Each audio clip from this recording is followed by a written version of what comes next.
accompanied by the lovely and talented and tattooed April Blackford. Go ahead and say hi, April. Hi, everybody.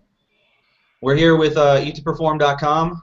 We're doing a members-only coaching webinar, and it's going to be great. We're going to get all your questions answered. We're going to have fun, and without further ado, I need you guys, if you can, please submit any questions you have regarding nutrition, training, anything that you might want to ask. It can be specific to you. It can be general. If you want help setting up macros, if you want help setting up even advice on a training program that you might be able to follow, anything like that. So until I have a question, I'm going to ask my partner April how her week has been. How did your Independence Day weekend go, April? It went fabulous, actually. I had some guests from out of town, or a guest, and he likes to drink a little too much alcohol. So after about 2 days, it was time for him to roll out. It's hard to accommodate that when I don't really care to participate in that. But it was fun. And my mother's birthday was actually on the 4th of July. Ah, that gives you a lot of stuff to do. My brother got married on Saturday, so we had a wedding ceremony at a botanical garden down the street because I live in the nature coast of Florida, so there's a lot of lush vegetation, and you can pretty much grow anything here. So we had a ceremony there, and it was beautiful. My little brother's married now. I'm still single. I guess your name? No. My sister will go first. I'm gonna focus on my athletic career at this point, which is going very well. But we had a party after the wedding. We went out to Carrabba's, which is an Italian restaurant. We had a party, and I got to see a lot of friends of mine that I don't get to see very often, just because they don't lift. They're all into mechanics and stuff like that. Anyone joining? We have 3 new attendees. If you have any questions, please submit them. I'm not sure what the user interface for GoToWebinar looks like on your end, but any questions you have regarding nutrition, whether it be specific to you, i.e. setting up your macros or meal frequency, nutrient timing, anything like that, or a broad topic, anything regarding nutrition or training, please submit a question and we'll get to it as soon as we can. But it was really weird because I had a workout scheduled for that day, and I had a party in the evening and my brother's wedding in the morning. So I got up and tried to squeeze in a bench press session, and I realized for the first time in 4 years that sometimes you have to let life win and you cannot get your training in. I know the feeling. I was on vacation a couple weeks back, and normally I'll train 5 days a week, and just, activities, just social, things going on with vacation and stuff, and I actually only train 3 days a week. Mentally it was kind of messing with me, but then I realized the following week that I actually felt better, with the extra rest days. So I completely agree and understand where you're coming from. So my coach right now, I only got 3 workouts last week. So I worked out, I exercised, but I only had 3 weight training sessions, and I'm a power lifter, so it was kind of weird. I did more running that week than I did anything else, but I can recover from running more easily than I can from the weights that I'm hitting, especially on deadlift right now. I'm kind of burnt out. Nothing ever goes in a linear cycle. So I hit, a couple weeks ago, I hit 425 for a single, which is the most I've ever done in training. I've done more in competition. I was about 166 pounds, so that was good. And the next week I did some repetition work in with 395, 405, and the following week I couldn't budge 485 from the ground. So I don't really like to promote the idea of overtraining, but let's just say I was overtrained. Whenever you experience a performance decrement like that, you can pretty much guarantee that it's time to back off on your training and back off the intensity and volume. So I'm doing that. Well, last week was my deload week, I guess. Yeah, I saw you ran a 5K. Good job. I've actually been doing that every week for the past 2 months. Wow. All right, we don't have any questions so far. Oh, I got a question. Excellent. The questions are coming. Thank you, guys. Speak of the devil, eh? All right. Our first question is from JP Perot. I'm curious, James, what kind of split are you following? I can answer that. I would defer to April usually for the first question, but I can answer my a personal question. Okay. What I'm doing right now is kind of based on the Westside conjugate method, which is really just concurrent development of abilities. So my sessions are split up into two sessions, so to speak. I have the competition movement, which is going to be for me the bench press, squat, and deadlift. So I'll work up to a daily max on that. So that doesn't have to be 100% max, and it really shouldn't be. Something that moves with good speed, doesn't decelerate, and then I'm doing maybe 2 sets of 5 below that, but that's really just practice and essentially priming my nervous system so that I can handle the weight, so that once I do peak for competition in a couple weeks, I'm not freaked out. Then I'm doing a secondary movement that kind of hammers away at a weak point throughout the range of motion in the lift. So on the bench press, I'm strong off my chest, but I get to the point where I cannot lock the bar out once my elbow gets to about here. So there's this point in the middle where everyone sticks on the bench press.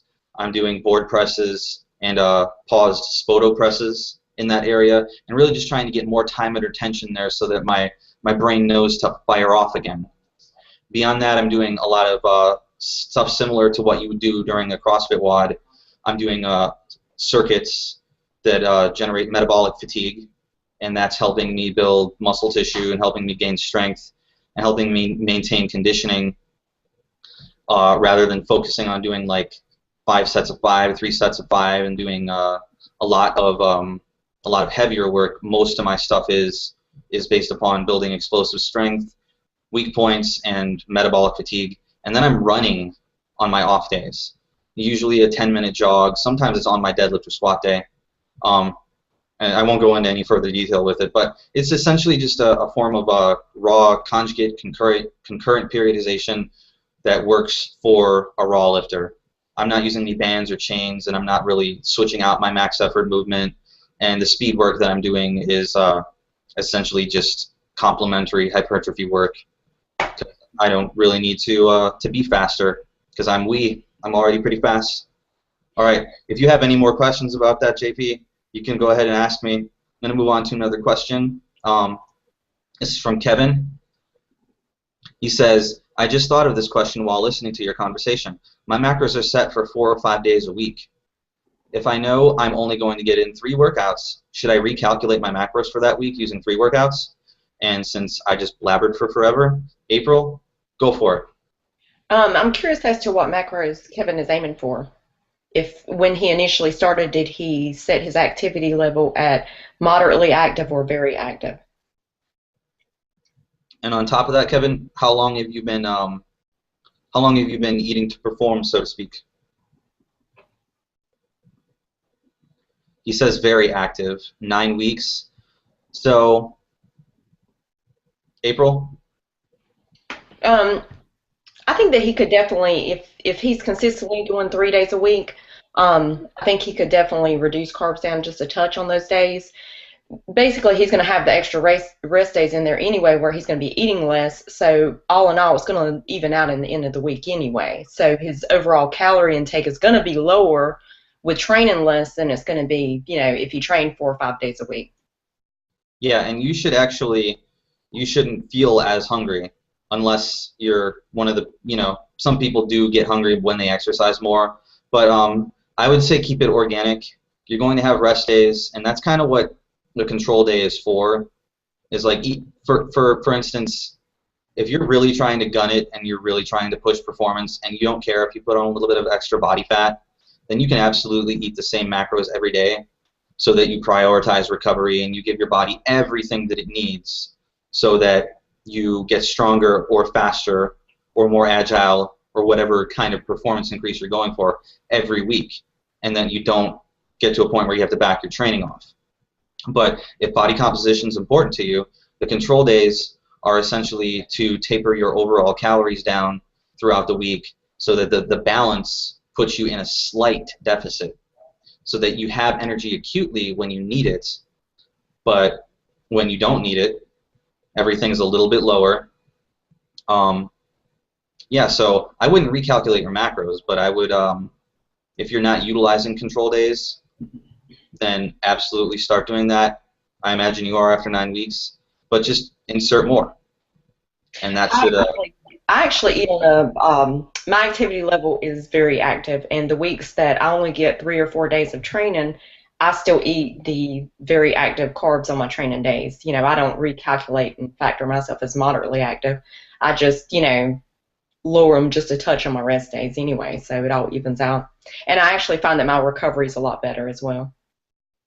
Yeah, that's essentially what I do too. I try not to look in the mirror and be like, oh, I'm getting fluffy, and have that influence what my ultimate goal is. And if you're training 5 days a week, you're training 4 or 5 days a week, then you have to ask yourself, what is my goal? Is my goal to improve my clean and jerk snatch? Do I want a better Fran time? Do I want a better mile or 5K or something like that? You know, is your goal to improve performance? Because if it is, then 4 or 5 days a week is actually, that's pretty much perfect for your average person.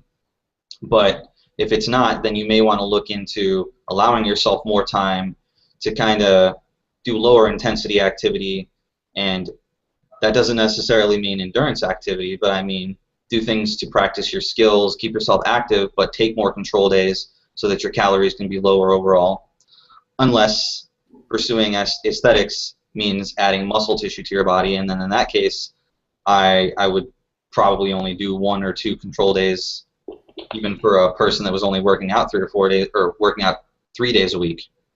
So hopefully that answer wasn't incredibly convoluted. I'm going to move on to another question, and if you need anything elaborated upon, then feel free to ask. All right, another question from David. I know what you feel. I was doing CrossFit in the morning and focused on particular body parts and was very sore. What is the best to eat before a workout in the morning? I gave only between lifting for 2 months. I have only been lifting for 2 months. My apologies. My tongue gets tight sometimes. I'm going to say that that's entirely subjective. If you are getting sore in the morning, it may or may not be helped by eating something before you work out. If your workouts are going well performance-wise, but you're just getting sore, it's probably because you haven't accommodated to the movements that you're doing yet. For instance, if you do an exercise program like CrossFit where you have muscle-ups, snatches, clean and jerks, where you're running, where you're doing push-ups, you're doing dips, you're doing variations of pull-ups, all these different things, you're going to utilize all of your muscle fibers in pretty much every fashion that you can use them, and they're going to get sore until you reach a point where you've adapted to it. And that's pretty much where your body doesn't get, where the muscles don't get swollen as much, where you don't feel the same level of fatigue. So that's going to improve as you exercise more for longer and more regularly. But beyond that, the best thing for you to eat in the morning is something that you're comfortable eating, something that preferably has carbohydrates in it, preferably a 2-to-1 ratio of protein and fat if you do shakes. Otherwise, something like it could be something like a small bowl of oatmeal with maybe some mozzarella cheese if you eat dairy. Or April, help me out here. What do you think? I started to say, I don't know if I would mix the mozzarella cheese and the oatmeal together. Oh, no, don't mix them together. My favorite is, I'm a Southern woman. I like grits and eggs. I do 3 eggs in a bowl of grits. So, and that's like the perfect sweet spot for me to not be too heavy on my stomach and kind of keeps me fueled for a long period of time. If David's working out super, super early, if he's getting an adequate amount of carbohydrates the night before, in starchy sources, he can just go into the workout fasted, so that's also an option as well. Yep, pretty much. It's gonna be individual. So if you want to give us some more information, David, if you haven't already, because I have a list of questions. But if you want to let us know when you work out, you want to let us know if you load carbohydrates the evening before your workouts, or if you haven't quite gotten to the point where you're on that kind of a schedule and you need help setting that up. Let us know and we'll get right back to you. Okay? I'm going to move on. We have a question from Lorenzo. It says he's a triathlete. He follows CrossFit and CrossFit Endurance. His question is about nutrition. He aims for 1 gram of protein, which is 175 grams of protein, so I assume that's your body weight, 120 to 150 carbs, and about 125 grams of fat. A lot of times he feels he's under-eating. Should he be aiming for a certain number of calories? He used the calculator for these numbers. That's going to depend upon a bunch of different factors for most people, but the fact that you just said that you're a triathlete and you're following CrossFit Endurance, I'll put it this way. I just ran a 5K the other day. Actually, it was yesterday. I ran a 5K yesterday. My 5K time decreased, but my heart rate monitor and all the calculations I used for energy expenditure during that run put me at using less energy than I would have if I would have had a longer run. So any endurance activity is going to use a lot of energy. You are most likely under-eating. So where you are now, if you're eating, your protein's perfect, if that's a gram per pound of body weight. Oh, pardon me. But the carbohydrates, I would bet that you would probably need to increase them to somewhere around 300. 150 carb is very low.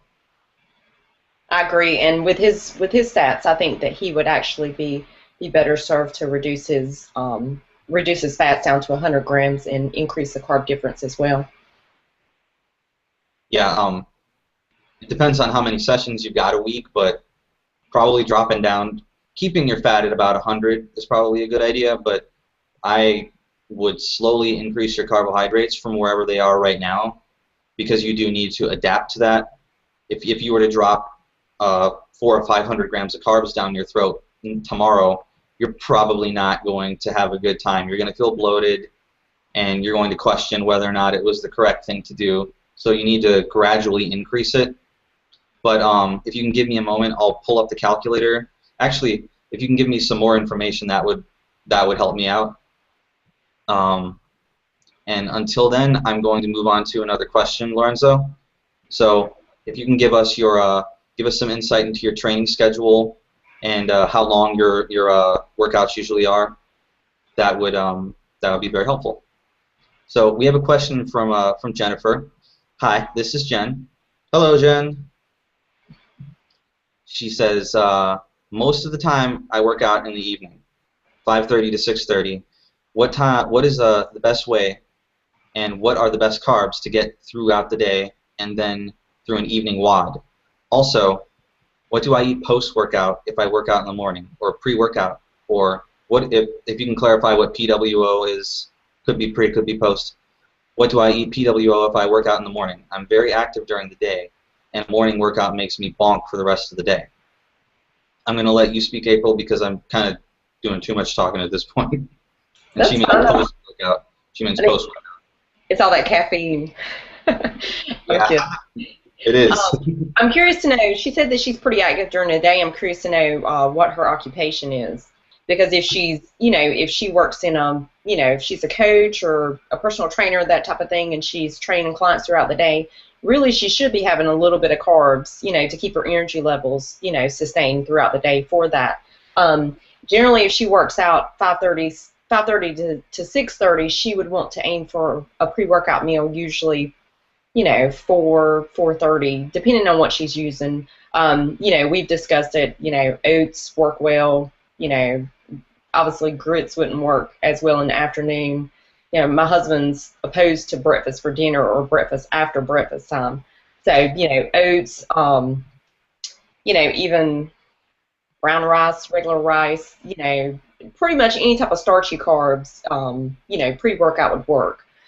If you're using like a shake and a carb supplement or even like a couple of bananas, you can usually you do those a little bit quicker or a little bit sooner, closer to the workout than you can, spacing it out further apart. I'm assuming that her PWO was post-workout. Yeah, she clarified it's post-workout. Post-workout. I like to do the 2-to-1 carb to protein ratio post-workout, and I like to use the faster digesting carb sources like white rice, lean protein, because she works out so late. Generally, she can probably just eat her dinner, post-workout and hit, a pretty substantial amount of carbs. I love plantains, the right plantains. You roast them in the oven. That's a pretty high GI carb source, and you can end up hitting 55 grams of carbs for 180 grams of plantains. So, you can actually hit a higher level for a little bit of food. So those work out well. What would you suggest? Well, Jay? My standard post-workout meal is usually, I don't want to incriminate myself or anything, but I eat practically the same thing every day. I just eat a lot of rice, yellow rice, and chicken. So my post-workout meal is usually my dinner, and that's yellow rice and chicken. Pre-workout throughout the day, I'll be honest again, I'll probably eat the same thing, because at this point, food for me is just fuel. I just look at it and see carbohydrate, fat, and protein molecules.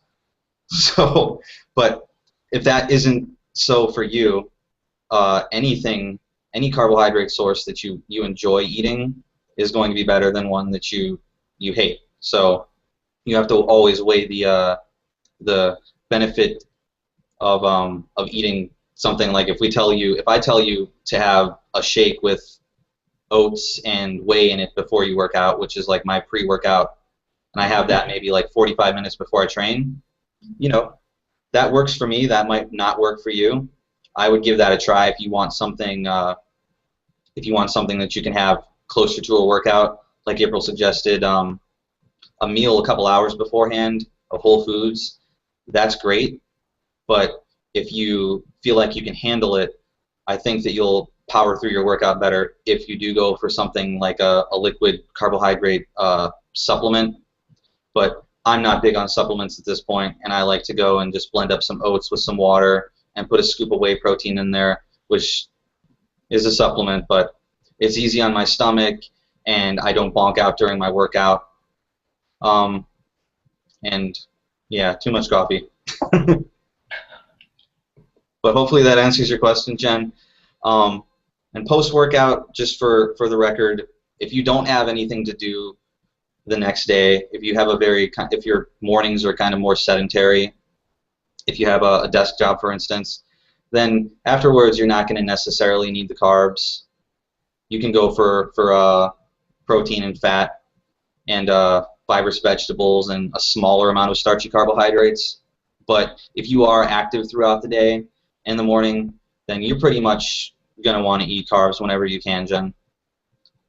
So post-workout, pre-workout, whatever floats your boat and whatever helps you hit your macros.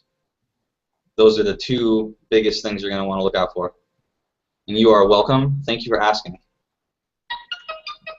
All right, David says, I just purchased Eat to Perform today. I currently do CrossFit at 6 a.m. and have a shake that has protein, and after I have a protein shake followed by oatmeal. So, yeah, as a pre-workout, if I were you, David, I would probably flip those around. The protein shake with the oatmeal, that's pretty much what I was just talking about. That's what I eat. You need carbs before you train. If you have any point throughout the day, regardless of whether that's a long 3-hour training session and you're a beast and your life is training, or if you're only going to get in there for a short 20-minute WOD, that's the most critical time of the day to have carbohydrates, because that's going to turn on a host of short-term adaptations that are going to make you more powerful and allow your body to use stored glycogen faster and pretty much give you the quick energy that you need so that you can get through the workout. And as we like to say, if you've got a good workout and you perform well, that's going to help you build muscle. Muscle is going to help you burn fat later on while you're at rest, and that's really what we're looking for. Always. I agree with what you're saying. I would switch it around and add the oats to the protein shake pre-workout. I do think he should probably add maybe a ripe banana or something post-workout. He stated that he's had just started lifting 2 months ago. If he just started lifting, he needs to maximize, his nutrition to, he basically needs to eat. If he's eating properly, he can really maximize the gains, within the first 6 months, especially since he just started. So, the worst thing that he wants to do, I don't know what his stats are, but the worst thing that he wants to do is eat at a deficit every single day. I think he's basically going to waste gains that he could be making in the first 6 months. Yeah, absolutely. I come from a background of being, well, like most of our customers, most of you guys, I'm sure, we've come to a point where the fitness industry has kind of told us that we don't need to eat like athletes, even though we're busting our butts in the gym, burning all this energy, and really doing things that go beyond doing biceps curls. No hate on doing curls, but when you're doing Olympic lifting and gymnastics, and you're running and doing metabolic conditioning where you're doing 20 or 30 repetitions of something in a single set without putting a bar down, you need the energy, and you are an athlete. You have to admit it. So the worst thing you can do, like April said, is to underfeed during that period. So if you've just started working out, I know people that if they were to have eaten properly, if they were to have focused on eating slightly above maintenance or at least at maintenance calories so that they stayed the same body weight, and to try to add muscle to their frame and work on getting very strong and very fast and improving their athletic capabilities, initially they would be much further ahead of where they are now. I am in the same boat. I started working out, and I was sprinting and lifting weights with great intensity and eating 1,300 calories a day. And now, after 2 years of powerlifting training, I'm just now hitting a point where I'm above a novice level. So you want to eat. So if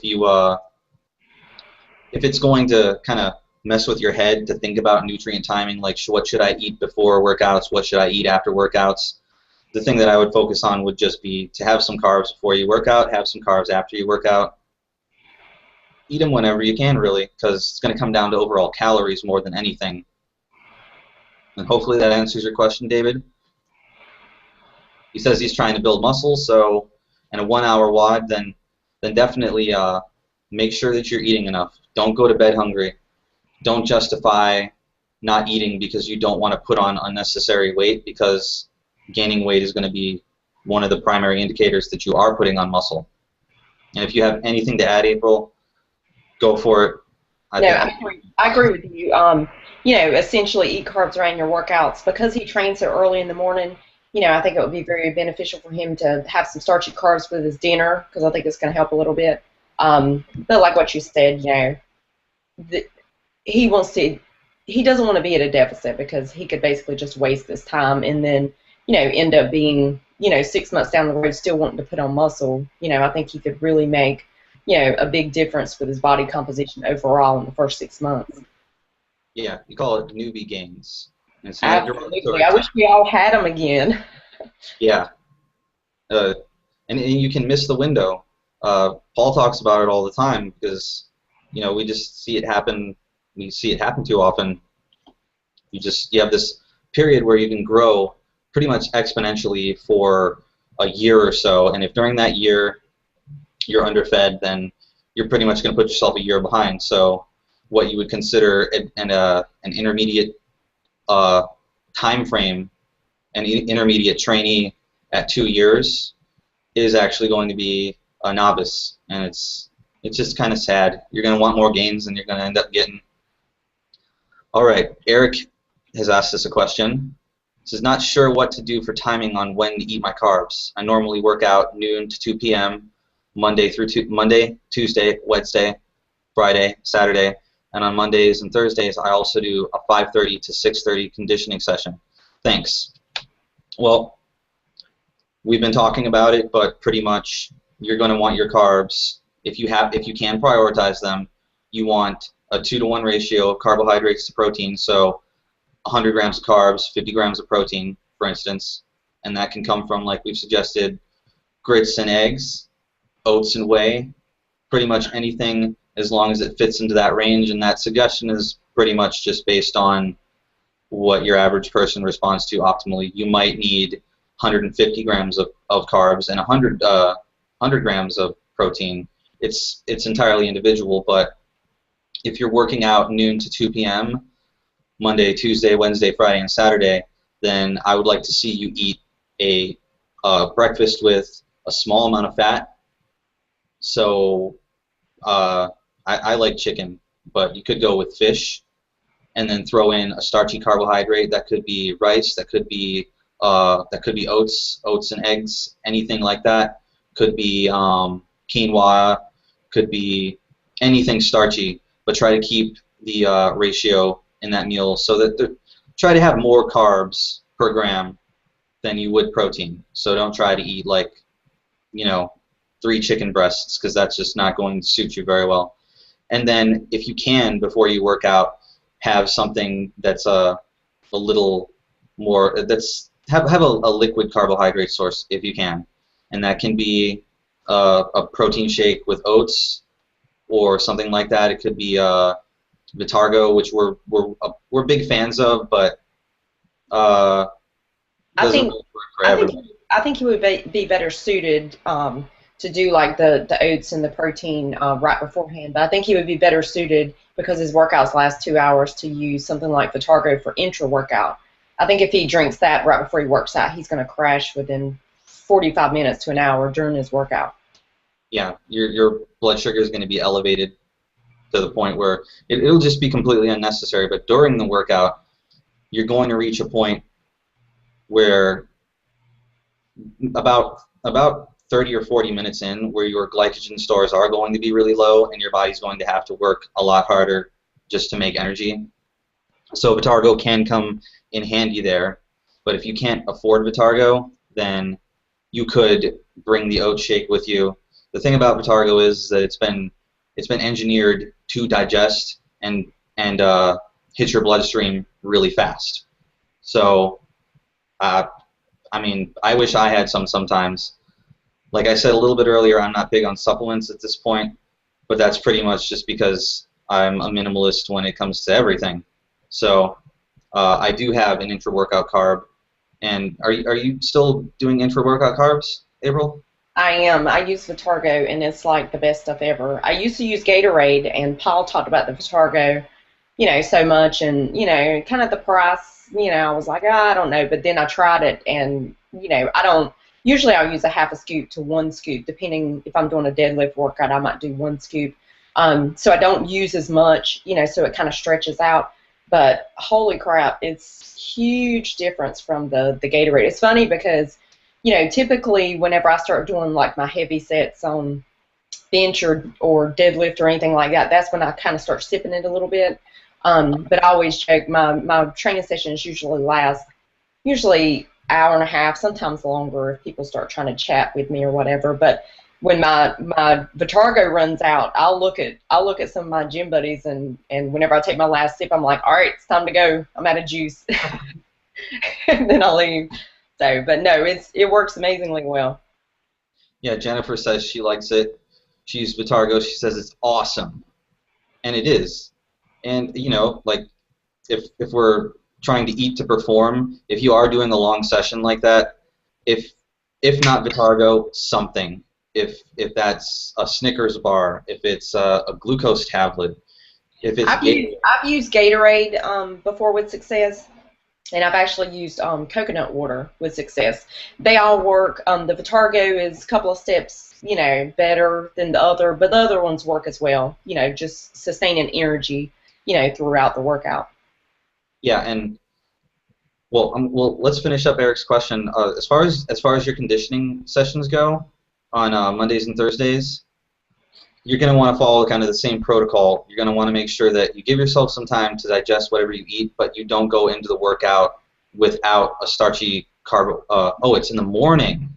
Ah, my apologies, Eric. Well, the night before that, you're definitely going to want to have a carbohydrate load. So if you happen to work out from noon to 2 p.m., say, let's say we got Monday, Tuesday, Wednesday, Friday, and Saturday. On Mondays and Thursdays, you're doing doubles on Mondays. What would you suggest, April? So he's doing a double on Monday, and then just doing the conditioning Thursday morning. Essentially, I think he'll be fine for the conditioning because Sunday is going to be his rest day, and typically on your rest days, you're going to push carbs, the majority of your carbs. I like to push them back to dinner to kind of give you the period of running off of protein and fat, running off some fat for energy stores and so forth. But, you should be having a big portion of carbs with dinner, at that point on Sunday.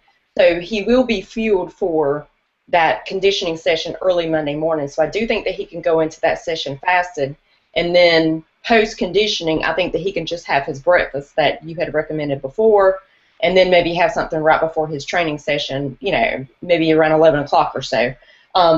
Same thing on Thursday, on Wednesday night. Wednesday's a regular training day, so he's going to be loading carbs around his workout, and then he should be having some carbs with dinner. I would save at least 50, 75 grams for dinner, and then that way you're going to have, you're going to have enough glycogen stores for Thursday morning whenever you go into that session fasted as well. Yeah, and if you want to use Vitargo after your conditioning session Monday morning, that's not going to be a bad idea, but you're going to have to experiment with it because it's going to cause a rapid increase in blood sugar. There's going to be a rapid excretion of glucose, or of insulin, and it's going to clear it out of your bloodstream, and you could absolutely crash. So experiment with that, but you pretty much energy is going to be at a premium at that point, so whatever you can do to resynthesize glycogen faster is going to make your noon workout better. So yeah, definitely if you haven't looked into a carbohydrate supplement like Vitargo, check it out.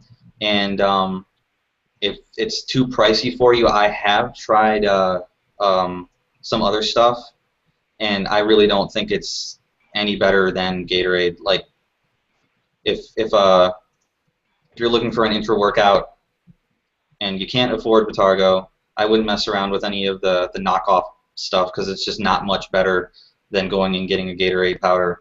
And I've tested this several times over the past year or so, and just settled on, if I'm going to use anything, I won't waste my money on the GlycoFuse and stuff like that. Have you ever tried GlycoFuse? I was just going to tell you, I tried that. Oh, it's horrible, and it made my stomach hurt because it was too sweet. The flavor was just like nuts. Yeah.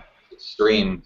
And Vitargo, I mean, part of why it's digested so fast is because it's very, very thick. It's a very dense molecule, so your stomach essentially just soaks it up because the surface area of the Vitargo is so great. And the GlycoFuse stuff, you put it in a bottle and you shake it around, and it's not near as thick. It's it seems like it's a knockoff to me. I wasn't a fan of it. Yeah. All right. If anyone else has any more questions, go ahead and ask. You're welcome, Eric. I'm curious to know what Eric's overall goals are. I'm assuming it's performance based. I would assume so if he's doing extra conditioning work.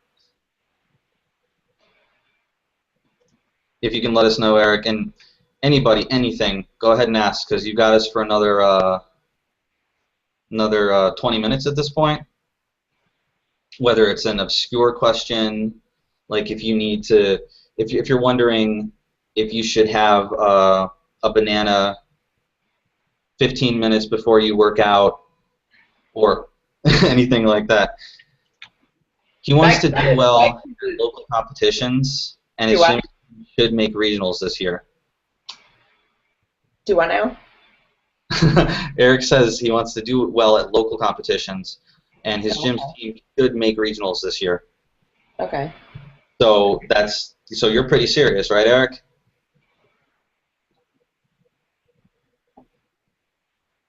Like you would consider training. It's not just a hobby at this point.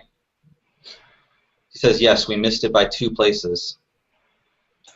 All right. Well, That's a bummer.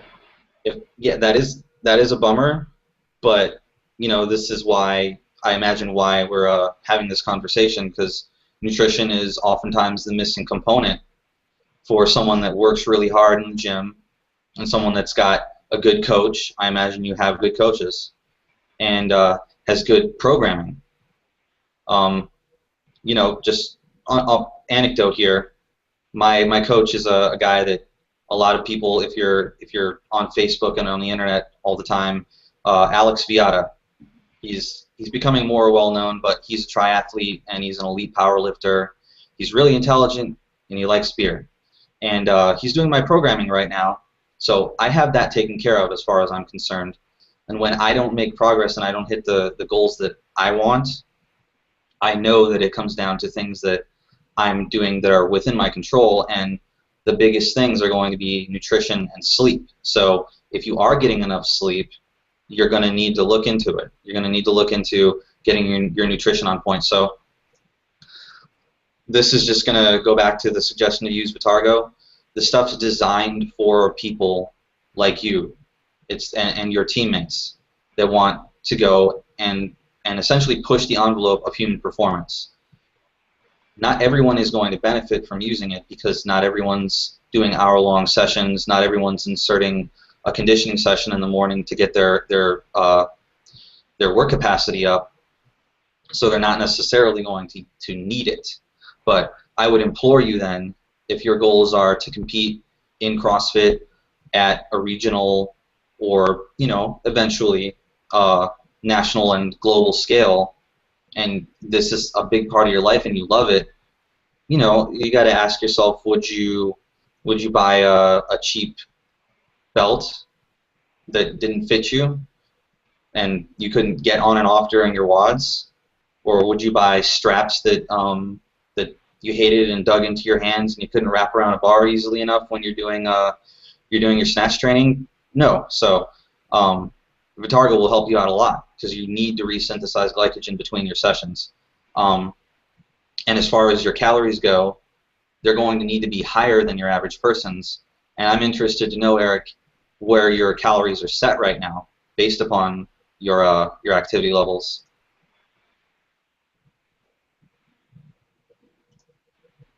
Calculator has them at 3,100 per day. How much do you weigh? And we know how many sessions you're doing each week and how many hours you're training essentially. But what's your job like? You have a very physical job, or are you sitting at a desk like April and I are usually? 195 pounds, office job, and you're training twice on Monday, Thursday, and then So how he many? essentially has 7 sessions per week. Yeah, 7 sessions per week. I'll put it this way. Although I am kind of focused on gaining weight because I'm only 165, 170 pounds on a good day. I don't think that I eat below about 3,200 calories every day, which is kind of like right where you are, and you have a lot more. This is an important question to ask. How's your body composition? You know your body fat percentage?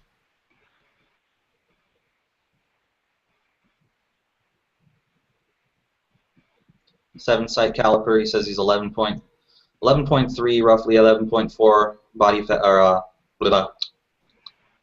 Okay, so yeah, so you're lean and you have a lot of muscle on your body, and it's probably very hungry. What were you doing before? What was your nutrition like before you became aware of Eat to Perform and started following us?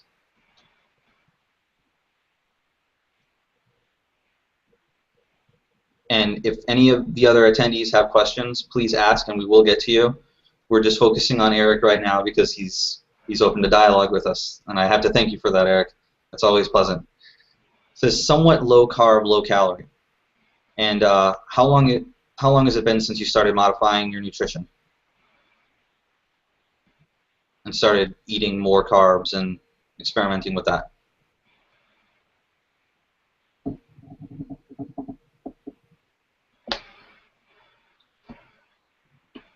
Because I'm going to say you need to eat a little bit more than that. If I can give you an example of a couple months now, but he's not committed to it yet. All right, well, I'm going to ask you to commit, because if I believe just from from reading the things that you've said, that you have potential to be an elite athlete if you want that. And if you are falling back into the low calorie, low carb trap, so to speak, I absolutely 100% with all of my heart believe that that's a bad idea, and that you're selling yourself short. So let's see. He says, like I said, lifting for. Oh, that's David. I apologize, David. We're gonna get to you in just a second and give Eric a break. But yeah, I would shoot for more calories overall, and I would for whatever reason, if it's because you don't want to gain body fat, you don't want to gain weight, whatever the reason, or if it's just difficult for you to eat that much, I would suggest that you really push it.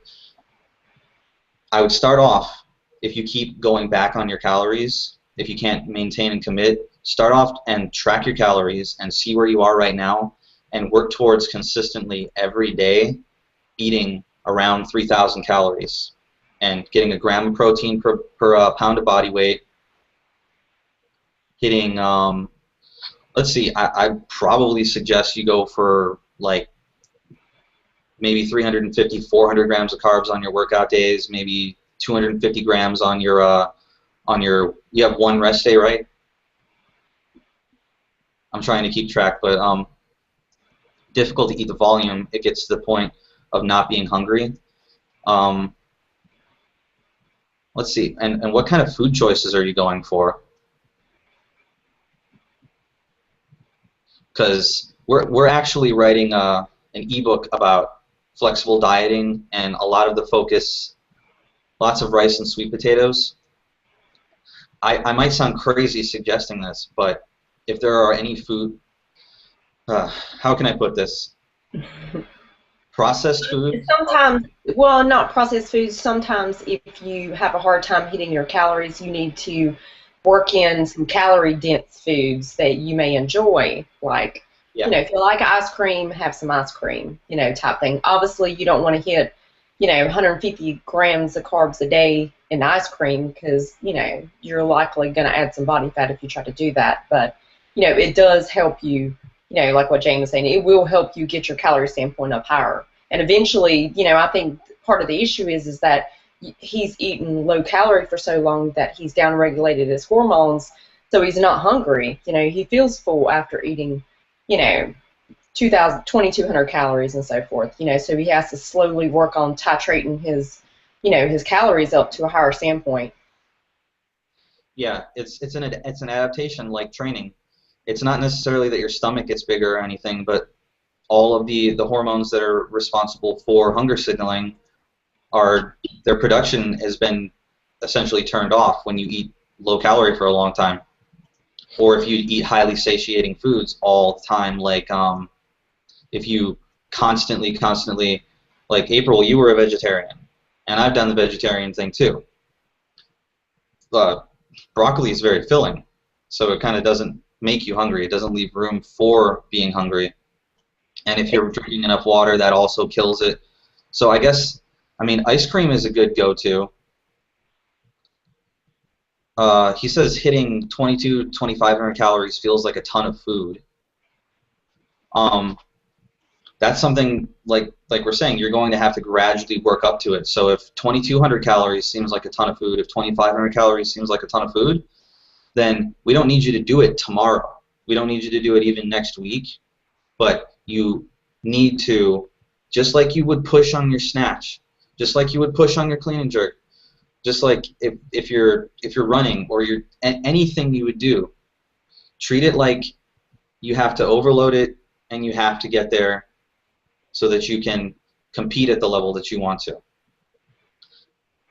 I'm not suggesting that anyone would walk into a gym and back squat 500 pounds if they're only back squatting 200 pounds over the course of a week or a month, but that progression has to happen.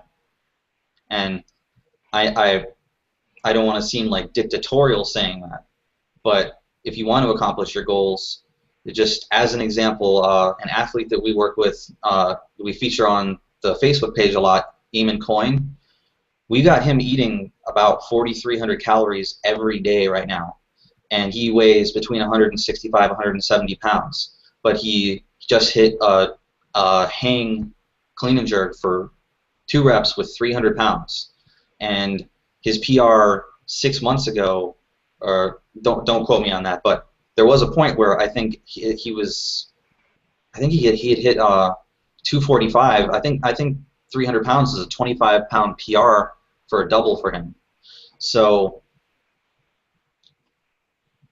if you look at his workload throughout the week, it's probably not dissimilar to yours.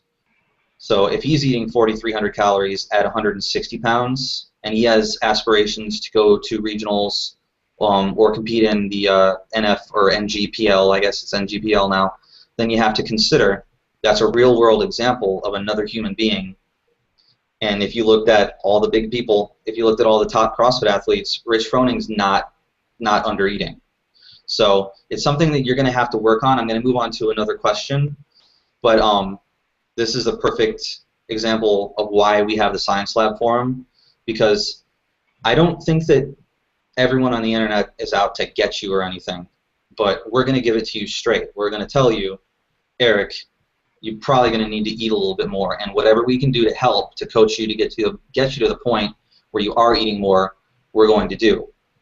So if he wants to get into the Science Lab, we can continue on the conversation about him taking the time to reverse that and get up to the higher calorie standpoint. It may take him 2-3 months to get there, but I guarantee you he'll be performing 3 times better than what he is now. Absolutely. It's going to be a gradual process. He says, very helpful, thank you, and I want to thank you for letting us go so in depth with you, Eric, and we'll see you in the Science Lab.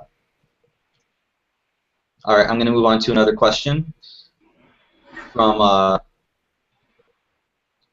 Didn't David have a follow-up? Yes, he did.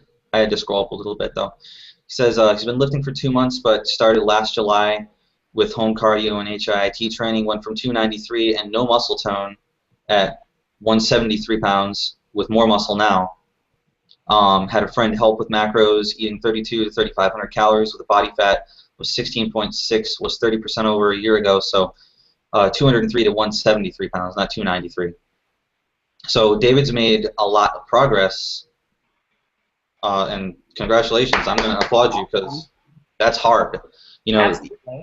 Even taking the first step into a gym or pushing yourself and doing high-intensity interval training, that's really hard.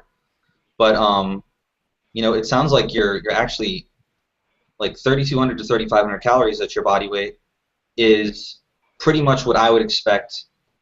That's kind of like a maintenance calories. So I think you're doing the right thing from where you were coming from, but at 16.6% body fat, that's kind of like where I am, and I'm not like, I could be leaner.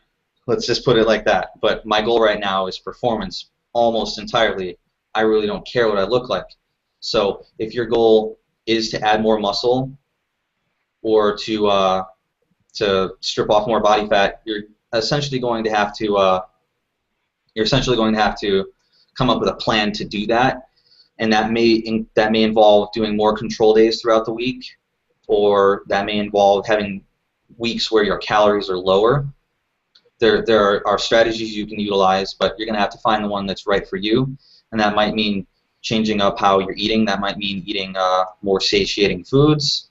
It depends on what your goals are, but I'm going to wrap things up in about 5 minutes. So I apologize if anyone's got anything to ask if they haven't been able to get it in. Is it safe for? I'm gonna suggest that, David, if you are not active in the science lab, that you start becoming active, because we can help you out. We do another. Is the Wednesday webinar the same format? We haven't started the Wednesday webinar. Oh, we may be doing another webinar on Wednesday. I'm not entirely sure. Okay. Because Paul, he's kind of on vacation at the moment from doing webinars. There's been some discussion. I've had some requests and responses in the forum regarding the women wanting to have a women's only webinar. With me and maybe, a female moderator that would co-host, that type of thing. There has been some discussion about that, but we haven't actually put it in the works. Well, everyone will find out about that when we do solidify plans. But yeah, this goes for everybody. If you don't get a response within the next 5 minutes, Melissa has a question, Haley has a question, and we are going to get to you. But if anyone's got anything that's kind of left as a loose end, get in the forum and post, because you have access not only to April and I, but a ton of other people that have gone through the same things. This is something that not everyone knows, but whenever we identify that someone that's our customer or our client is able to help other people, we get them on board with us, and we make sure that they're compensated to provide essentially the same level of information and counseling that April and I are doing. It's just every day, 24/7. You have access to it right there at your fingertips. So utilize that tool, because it's pretty much the bee's knees. So David, thank you for your questions. I hope we've been able to help you, and we'll see you in the forum. I'm going to move on to Haley Wilson, and then we're going to get to Melissa, and those are going to be the last two questions for the webinar. Haley asks, is it safe for me to have control days as a type 1 diabetic? And this is kind of a difficult question to answer, because I'm not a doctor, and April's not a doctor. We do, however, have Mike T. Nelson on board with us, and Spencer Nadolski, who are both doctors. They know what they're talking about, but we can't provide medical advice. So type 1 diabetes, as far as I'm aware as a layperson, that's more difficult to manage than type 2 diabetes. Exactly, and you normally want to keep your blood sugar levels pretty even throughout the day, and no dips, and no, if Haley wants to get me the question, if she wants to send me a message in the science lab, I can actually get Mike Nelson to come in and respond to it. He'll respond. He's awesome about that, and just give her some basic answers to the question or whatever. But ultimately, I agree with you, James. She probably needs to consult with her physician in regards to that. Yeah, but this is not medical advice, Haley. But as far as I'm aware, type 1 diabetes it makes you insulin dependent, correct? So you have to inject insulin to transport glucose into muscle cell or anything, right? Yes. All right. And that's where it becomes kind of like hard to give any kind of suggestion, because a control day for us is usually lower calorie, usually higher fat.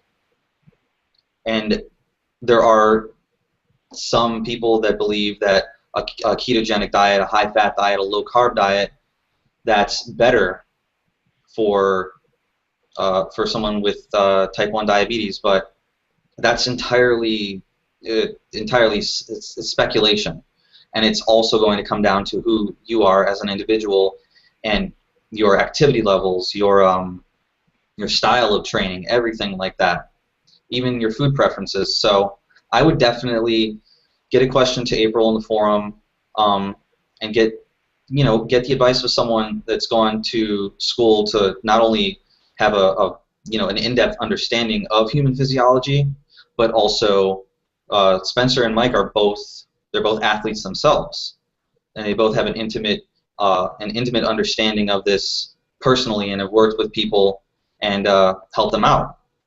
So I hope that's not kind of like a crappy response, but that's what I would definitely suggest you do. You'll get good advice, and it'll be better than probably going to your average physician, because you're talking to people that are interested in sports performance and fat loss and all of those good things. So I hope that answers your question. I'm going to move on to, she says, will do. Thank you so much. And you're welcome, Hallie. We want to help. April and I are here for you guys, and so is Paul, just not right at the moment. But we're here to help you guys. All right, final question of the webinar. Melissa says, I'm a newbie, haven't finished the book yet, and I logged onto the webinar late, so I apologize if this question doubles up on anything. Not a problem, obviously. I have PCOS and was a little concerned about the high amount of carbs on training days. Do you recommend that those with insulin resistance start lower to see how that works, or starts with high amount and pare down as the fat isn't coming off, or if the fat isn't coming off? I'm aware of PCOS. Again, this is like a medical question, but I know, so this is not medical advice. Again, that's the disclaimer. I'm going to suggest that you start with lower carbohydrates, because insulin resistance from PCOS is like a legitimate thing. So if you have been diagnosed with insulin resistance, or like a pre-diabetic condition, that goes along with what she was thinking. Yeah, I mean, if you have trouble using carbohydrates, you kind of don't want as many of them. But if you're exercising regularly, and I mean doing cardiovascular aerobic conditioning, metcons and stuff like that, and you're doing heavy weightlifting, then you're pretty much covering your ground to do most of what you can do to ensure that your body does utilize glucose more. And being on a low-carb diet isn't necessarily going to fix that. It's Go ahead, April. I was going to say I agree. I do agree that she should start out lower and work her way up. Again, if she actually gets in contact with me in the forum, Lori in the forum actually has been suffering with PCOS for years, and the key for her to regaining control over her insulin resistance has actually been tapering her fats down and upping her carbs to a much higher level. And it has taken her a little bit of time, but she's actually at a pretty higher carb level, and it has actually controlled this very well. And she's had routine follow-up appointments with her physician and so forth, and has had great response by increasing her carbohydrates to a higher level. So. Yeah, and Lori has actually made a tremendous amount of progress too. Mm-hmm. So you're not in the boat will not sink. You're cool. You can lose fat, and you can eat more carbs, but as April said, and Lori's like a real world example, you know, it can get better and you can eat more carbs. It's just going to happen gradually. And this is just kind of like a blanket statement, but pretty much anybody coming from a low carb background to eating more carbohydrates is going to have a degree of insulin resistance. They're going to have to slowly increase their carbohydrate intake. I had to go through the same thing back in the day.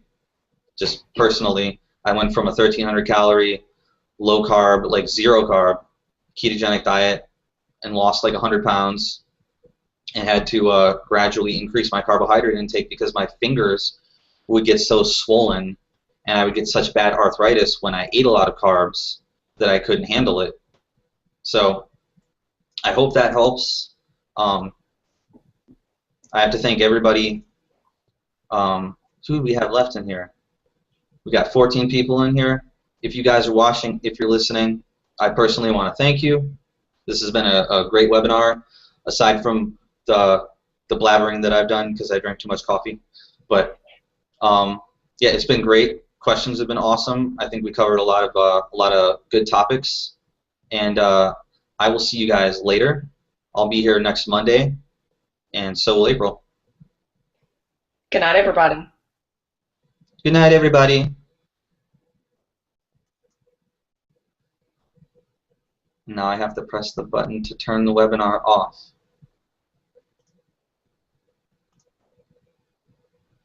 Good night, everybody.